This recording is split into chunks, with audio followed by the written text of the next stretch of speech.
Bonjour Christine. Bonjour Marie-Christine. Voilà, nous voilà amenés pour une vidéo sur la thématique de tout ce qui est miroir et de ce qui est projection. Donc il y a beaucoup de confusion dans ce qu'on peut imaginer comme miroir dans tout ce qui est relationnel. Donc le miroir peut être également le reflet de mécanismes qu'on a connus dans notre enfance. Donc c'est-à-dire si on a manqué de chaleur, on ne va pas comment prendre ce facteur-là comme déviant puisque c'est ce qu'on a connu.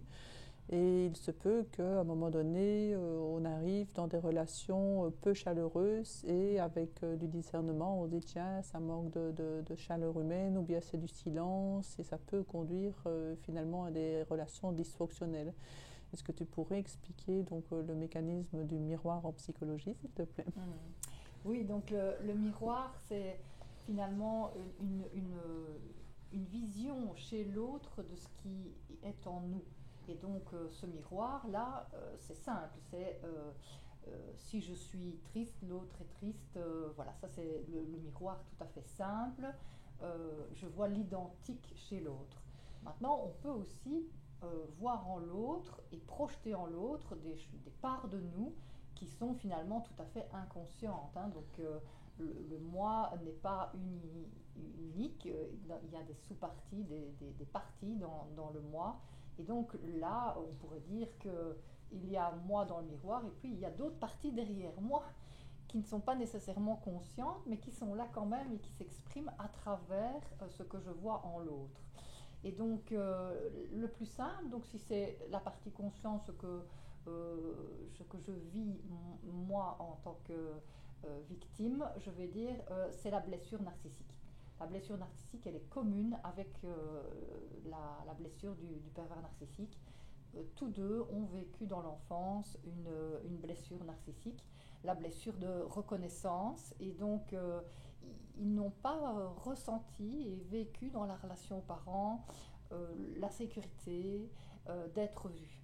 Donc, ne se sont pas sentis exister dans la relation, c'est ça que tu veux Oui, tout à expliquer un fait, hein, peu, un donc, enfant déposé oui. dans le parc, un enfant déposé dans le salon avec peu de chaleur humaine autour de l'enfant, donc c'est-à-dire pas de protection, Ouais, ouais, pas de réconfort, oui, oui, peu de confiance finalement en l'adulte qui s'installe ouais. chez l'enfant qui ne se sent pas sentir rassuré, et peu de protection, inévitablement. Protection, confiance, réconfort, tout ça c'est absent. Voilà, c'est ça, hein. Donc, cette blessure narcissique, elle comprend les quatre caractéristiques du lien d'attachement sécure, selon Daniel Steele. Et ces quatre caractéristiques, elles peuvent être présentes chez la victime et chez le pervers narcissique. Mais chez le pervers narcissique, c'est tout à fait inconscient. Et donc, il ne reconnaît pas sa blessure et il ne veut pas reconnaître sa blessure pour rester dans le pouvoir. Donc, tandis que la victime, elle reconnaît sa blessure, elle en souffre et elle attend justement du pervers narcissique qu'il vienne la sauver. C'est très souvent ça qui se rejoue à l'âge adulte avec le pervers narcissique, hein, cette attente que l'autre vienne sauver la victime. Ou bien la victime est dans le rôle de sauveur. C'est une autre conséquence, je vais dire, des blessures de l'enfance, c'est de vouloir aider l'autre, mais sans que l'autre l'ait demandé. Donc à ce moment-là, finalement, c'est ce qui se passe avec le pervers narcissique. Lui, il ne veut pas être sauvé, et donc ça amène alors à une relation destructrice. Est-ce que ce serait un driver que l'enfant aurait entendu depuis tout petit, soit fort chez les pervers narcissiques et peut-être même la même chose chez la victime, soit fort aide les autres et chez l'autre, soit fort ne te plaît pas et refoule tes émotions. Donc ce serait ce mécanisme des temps passés où on disait à l'enfant un homme ne pleure pas, il faut être fort, Ouais, il faut faire plaisir, il faut être parfait. Ce ouais, sont tous ces drivers qui pourraient ouais. avoir produit finalement ce type de mécanisme. Oui, hein, chez le sauveur, c'est vraiment dans le rôle de sauveur, on a les trois drivers, sois fort, fais des efforts et fais plaisir, donc occupe-toi de l'autre et pas de toi, hein. Donc ça, c'est la caractéristique des codépendants, hein. Ils vont prendre soin des besoins de l'autre, mais pas de leurs propres besoins. Et donc, évidemment, c'est une proie facile pour un pervers narcissique qui peut se présenter en sauveur à quelqu'un qui est dans le rôle de victime, Et par contre, il va se présenter en victime à quelqu'un qui est dans la codépendance, évidemment, hein. Donc, ça, il joue avec les failles de la victime qu'il a en face de lui. Tout à fait. Et il les repère justement à travers quel mécanisme? Donc, c'est quelqu'un qui observe, hein. Le pervers narcissique, il est très observateur des comportements de l'autre, verbaux ou non verbaux. Et donc, c'est un prédateur. Les prédateurs observent avant d'attaquer. Et donc, il va observer dans le non-verbal. Est-ce que la victime exprime une attente particulière, et il va saisir alors ces attentes, les satisfaire, mais pas par bienveillance. Il va les satisfaire par stratégie destructrice. Le but, c'est d'installer l'emprise et puis de détruire. Donc il va faire semblant de répondre aux besoins affectifs, psychologiques et relationnels. Donc il a la capacité de faire semblant, de mimer, mais pas la capacité de réellement créer ce réconfort de protection qui a manqué finalement dans l'enfance. Donc puisqu'il n'a pas reçu une réponse à ses besoins psychologiques, affectifs et protecteurs, ça lui fait peur. Voilà, c'est ça, hein.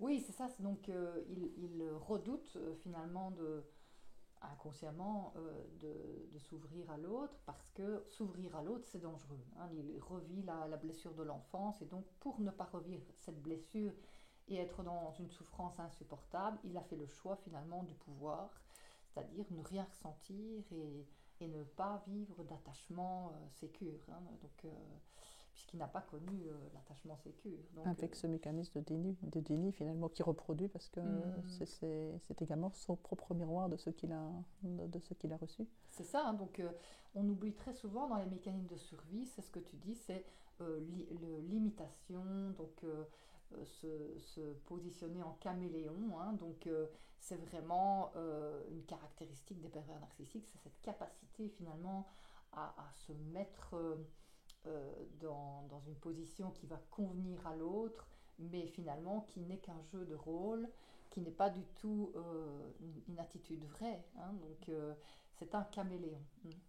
Et inévitablement, après avoir répondu à certains aspects que la victime recherche, il va couper le lien.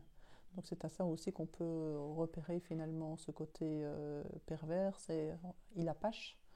Il mime ce côté réponse aux besoins de la personne qui rentre dans cette faille.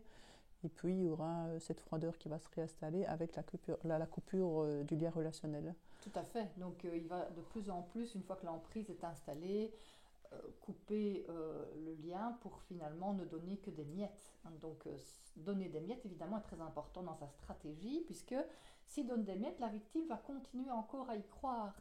Et c'est ça le piège, hein, c'est de se focaliser sur les petites miettes qu'il donne et espérer que ça va revenir comme avant, revenir comme au départ. Oui. Et la personne empathique va s'imaginer effectivement que comme il donne, il est quand même bon. Et pourtant, la victime ressent cette insécurité relationnelle qui commence à s'installer sans pouvoir imaginer que l'autre ne fonctionne pas du tout dans ce modèle de fonctionnement chaleureux, relationnel. Donc attention, je veux dire que quand on rentre dans une relation et qu'on se sent en insécurité, c'est un point d'alarme. C'est ce qu'on pourrait dire finalement à toute relation, que ce soit une relation de couple, que ce soit une relation professionnelle, que ce soit une relation dite amicale. C'est ce mécanisme qui est de la coupure de lien après avoir donné des miettes. Ah oui, oui, ça c'est... Et cette caractéristique de sauveur qui est souvent ambiguë vers des personnes qui sont vraiment dans la bonté et dans l'empathie de vouloir aider. Même mécanisme que le pervers narcissique utilise, mais pas dans la même intention, quoi. Donc on reprend donc tous ces points de codépendance et d'interdépendance finalement qui s'installent entre la victime et la personne qui est dans l'abus de pouvoir. Oui, c'est ça, hein. Donc ses besoins sont de moins en moins satisfaits, et finalement c'est ce qu'elle a vécu aussi dans son enfance, c'est vraiment une insatisfaction chronique, hein, donc une non prise en considération de ses besoins. Donc Daniel Steele, hein, comme on le disait tout à l'heure, a défini 4 caractéristiques du lien d'attachement sécure, hein, donc où il y a de la protection, de l'attention, de la confiance et du réconfort. Eh bien, tout cela, elle ne va pas le vivre parce que le pervers narcissique veut la priver de plus en plus. Et une fois qu'elle est complètement privée, elle est complètement affaiblie et donc manipulable complètement. Et donc, les besoins, évidemment, ne se limitent pas aux besoins physiques. Hein. C'est les besoins affectifs et relationnels. Donc, comment est-ce qu'on pourrait permettre aux personnes de sortir de cette culpabilité, de ne pas avoir vu finalement ce mécanisme? Quand on ne le connaît pas, on ne sait pas s'en prémunir. Quand on ne le connaît pas, on n'imagine même pas que ça peut exister. Et par la suite, les personnes victimes se sentent dans une très forte culpabilité. Et comment est-ce que tu pourrais donner une solution, une clé pour la juste responsabilité, pour ne pas prendre toute la responsabilité sur soi aux victimes? Oui, donc passer de l'attribution interne à 100% à une attribution 50-50. Donc la victime est responsable de prendre conscience de ses failles, de ses blessures narcissiques. Elle est responsable de prendre des décisions pour demander de l'aide. Bien sûr, elle n'est pas responsable de ses blessures. Hein. Donc elle n'est pas responsable d'avoir rencontré un pervers narcissique, elle n'est pas coupable d'avoir rencontré un pervers narcissique, mais elle est responsable de faire quelque chose pour essayer de prendre conscience de l'emprise, prendre conscience des effets destructeurs sur elle, et cette responsabilité-là, ben, c'est sa part à elle. Hein.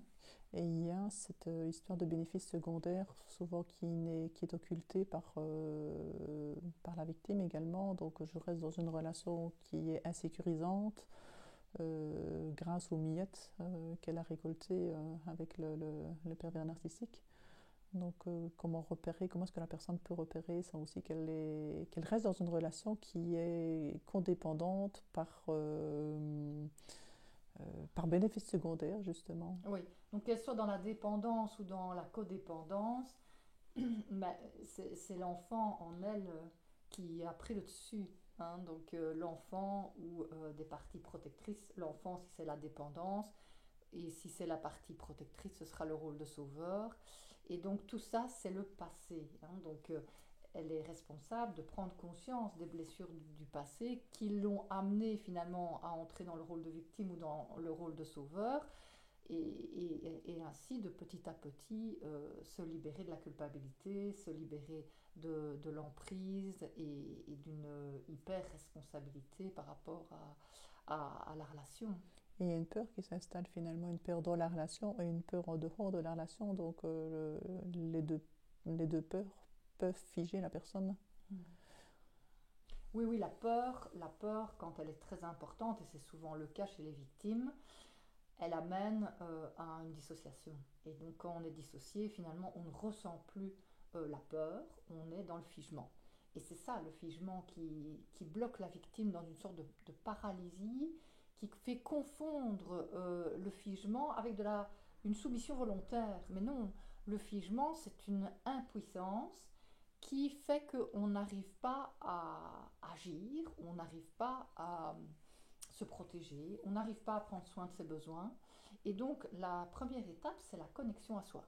Hein, donc se connecter à son corps, à ses sensations, sortir de cet état de figement, c'est la base, je vais dire, pour pouvoir prendre conscience. Hein. Et comment est-ce qu'on explique cette addiction qui se met de l'un à l'autre? Parce que je pense que la victime comme le pervers narcissique, il y a tous les deux une addiction de l'un vers l'autre. Donc c'est une double addiction, j'ai envie de dire, commune, miroir. Donc chacun se retrouve dans ce reflet d'addiction qui peuvent mener à des problèmes alimentaires, des problèmes d'alcool ou tout autre problème d'addiction.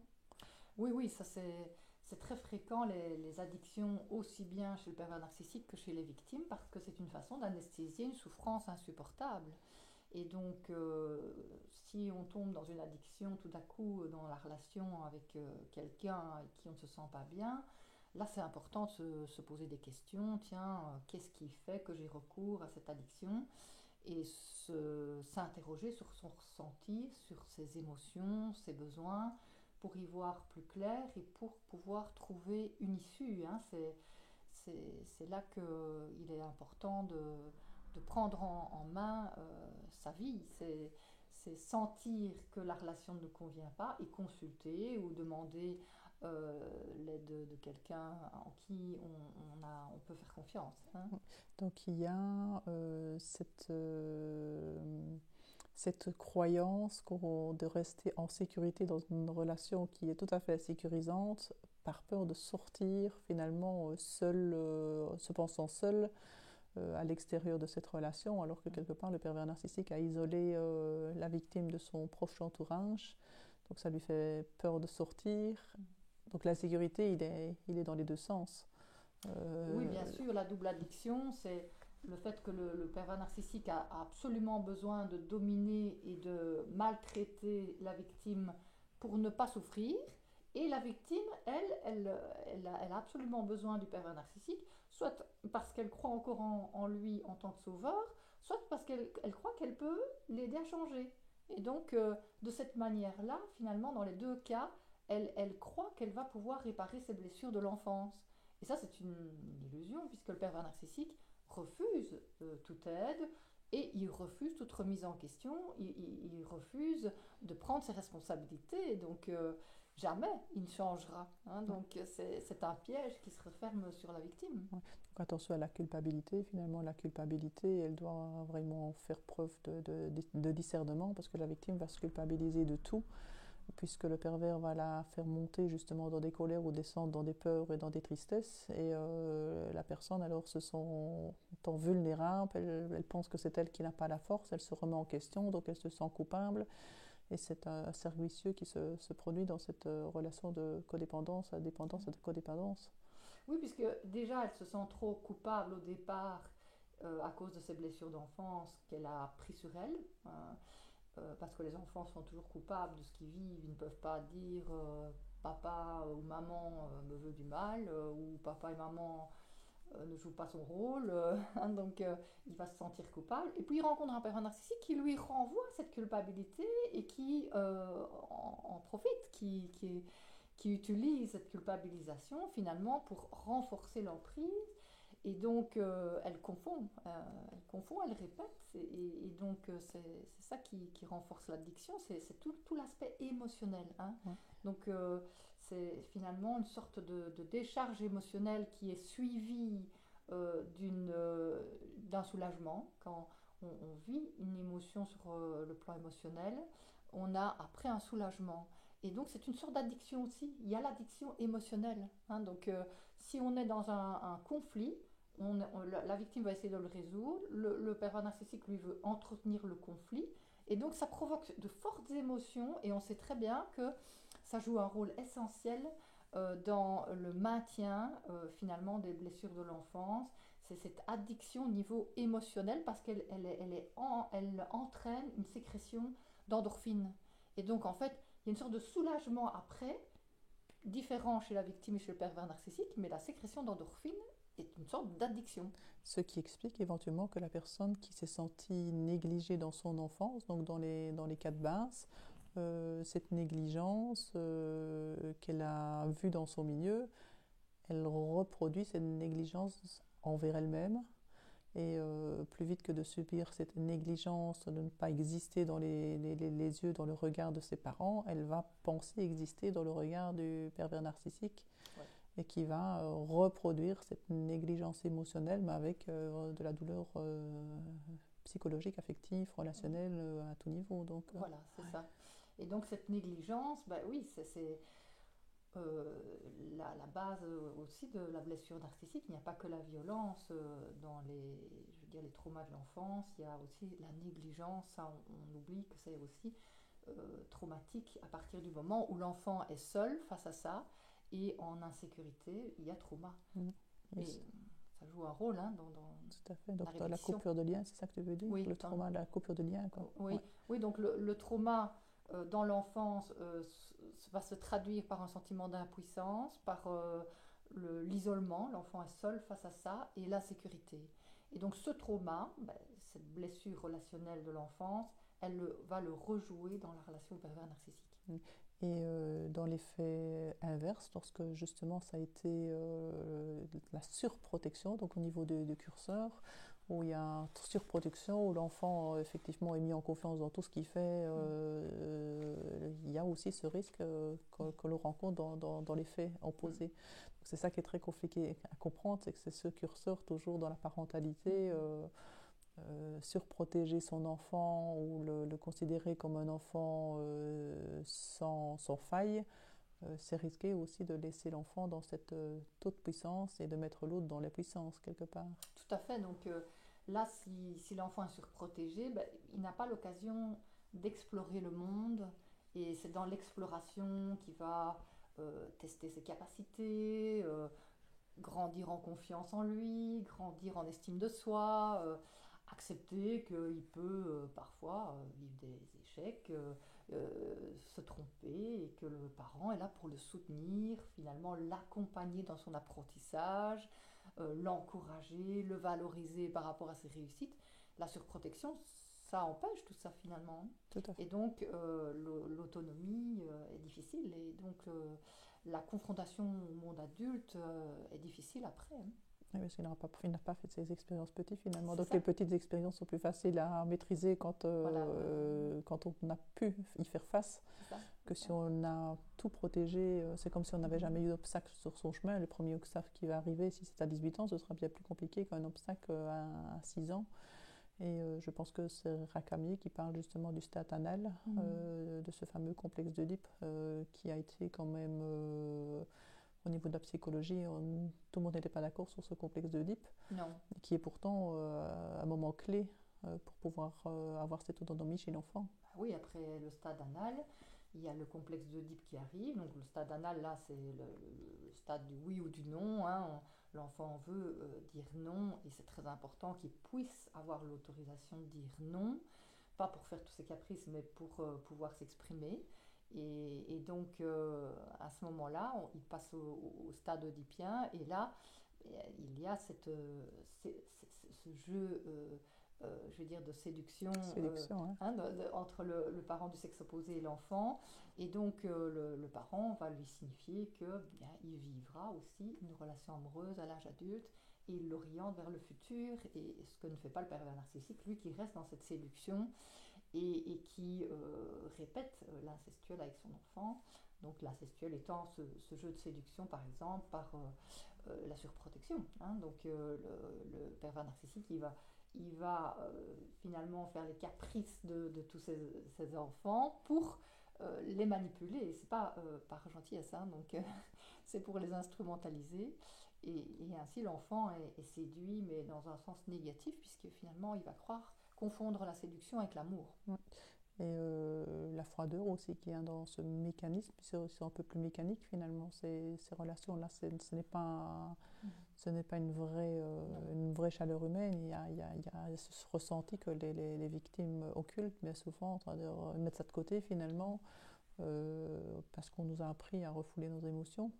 Oui, c'est ça, c'est cette froideur qui est associée à la stratégie évidemment, hein. Donc quelqu'un qui est dans la stratégie, dans le calcul, dans le mental continuellement, il est incapable d'être dans l'empathie, d'être dans une chaleur affective, il est incapable de compassion. Et donc cette stratégie le rend tout à fait froid et insensible, hein, donc incapable d'aimer. Mais c'est vraiment l'absence de neurones miroirs ces neurones miroirs n'ont pas fonctionné parce que dans la relation à son propre parent, le pervers narcissique n'a pas reçu l'empathie, la compassion, donc il n'a pas développé cette capacité. Donc le neurone miroir se construit par observation des adultes, l'enfant se construit finalement sur les modèles, donc on ne le dira jamais assez. Il ressent les tensions, il ressent la chaleur dans la relation ou pas, il ressent le stress dans la relation. Il faut dire que la société n'aide pas les parents dans ce stress et n'aide pas non plus parce qu'il y a peu de formation sur l'émotionnel. Donc comprendre ses émotions, ce sont des messagères et bien souvent c'est l'enfant qui est vulnérable qui va avoir le stress du couple coparental. Et l'enfant, malheureusement, il n'a pas la capacité, il est encore trop petit pour se dire que c'est juste ou ce n'est pas juste. Papa, maman sont en relation ou ne le sont pas. Donc attention justement à cette vulnérabilité de l'enfant qui va qui va se calquer sur les modèles relationnels chaleureuses, peu chaleureuses, distantes. Le silence, c'est de la violence finalement. Quand il y a une relation dans le perpétuel silence, bien souvent les parents disent on ne se dispute pas, mais quelque part c'est malsain pour l'enfant. Oui, ou un silence qui est Pesant. une forme de représailles. Hein, donc, je ne te parle plus puisque voilà, tu n'as pas fait ce que je voulais. Donc là, c'est un silence culpabilisant. Hein, donc, et puis alors, bon, on a l'autre mécanisme qu'on retrouve dans les effets miroirs, c'est la projection. Donc là, c'est comme si nous avions différentes parties de nous qui s'expriment et qui sont projetées finalement sur l'autre. Par exemple, le pervers narcissique va projeter sa tristesse dans la victime, va projeter ses peurs. La victime éprouve des peurs que lui ne veut pas ressentir. Et donc, toutes ces projections vont amener finalement la victime à vivre une relation destructrice. Et malgré que la relation a été coupée, que c'est fini, qu'il y a séparation, la victime ressent encore inévitablement pendant X temps soit la peur, soit les colères du pervers, soit la tristesse. Donc la victime, en étant empathique, n'a pas pu faire la différence entre les colères du pervers narcissique et les prennent sur eux, et se sentent encore coupables finalement d'être vulnérables. Donc c'est aussi un mécanisme miroir du pervers narcissique finalement, ça. Oui, tout à fait. C'est de comprendre qu'est-ce qui m'appartient dans ce que je ressens. C'est pas nécessairement quelque chose qui vient de moi, ça peut venir de l'autre. Hein, donc ça, c'est important de réfléchir et de prendre du recul par rapport à ces émotions pour pouvoir mieux analyser. Et donc, c'est très important de d'abord apprendre à se sécuriser pour s'apaiser, respirer plus profondément, prendre le recul par rapport à l'émotion, voir est-ce qu'elle m'appartient ou est-ce qu'elle ne m'appartient pas. Donc on conclura par se dire que le miroir, c'est pas seulement ce qu'on reflète dans le miroir, mais c'est également tout ce qui a été le reflet de la vie de l'enfant dans le type de relation qu'il a pu concevoir. Donc ce miroir est bien plus large que de soi à soi. Il prend aussi la part de ces mécanismes de l'adulte dans la petite enfance finalement. Oui, c'est ça. Hein, c'est ça. Voilà. Donc voilà, si ça vous parle, eh bien, vous pouvez mettre un j'aime et on se reverra une prochaine fois pour continuer. Merci Christine. Merci Marie-Christine.